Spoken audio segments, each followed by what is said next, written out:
ng aking kubo store. Pinalagyan ko lang ng varnish guys, yung kawayan para di ano yun,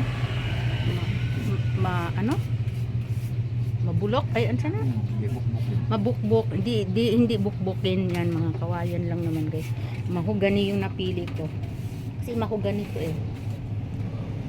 Yan, lahat ng mga kawayan mahogani, pati yung sahig.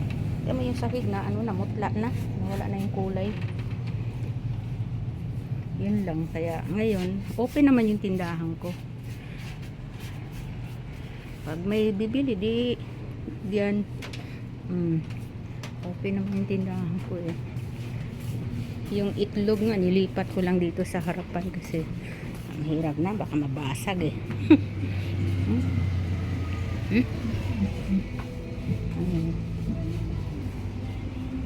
Gulo, medyo magulo, pero okay lang yan. Yung iba hindi ko na papinturahan, kaya ito mahogani ito. Yan, mahogani pero okay siya. Ano naman to eh, ply, marine ply. Yung importante lang yung ano, yung kasi ano na, nawala na yung kulay niya. Yan yung aking update sa aking tindahan.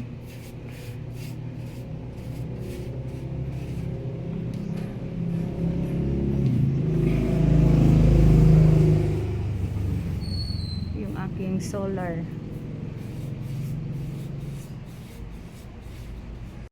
Ayan guys, oh, tapos na yung ano, oh.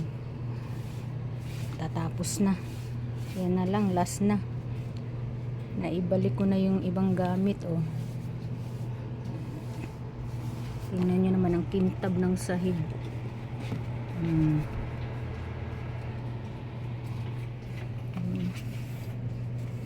Varnish lang yan.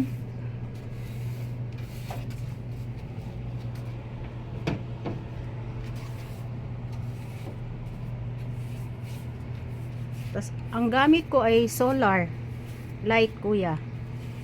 Yan. Ayan. Para makatipid sa kuryente. Ayan o, solar light yung gamit ko. Hanggang mamaya yan. Ang pagkakaiba, hindi siya ganun kaliwanag. Tingnan nyo, medyo madilim doon. Medyo madilim. Pero okay na to, tipid. At least maliwanag na. Maliwanag pa rin dito sa loob ng tindahan ko. Dito sa gitna. Dito sa gitna. Mga bubong nila, puro rin solar. Oo nga eh.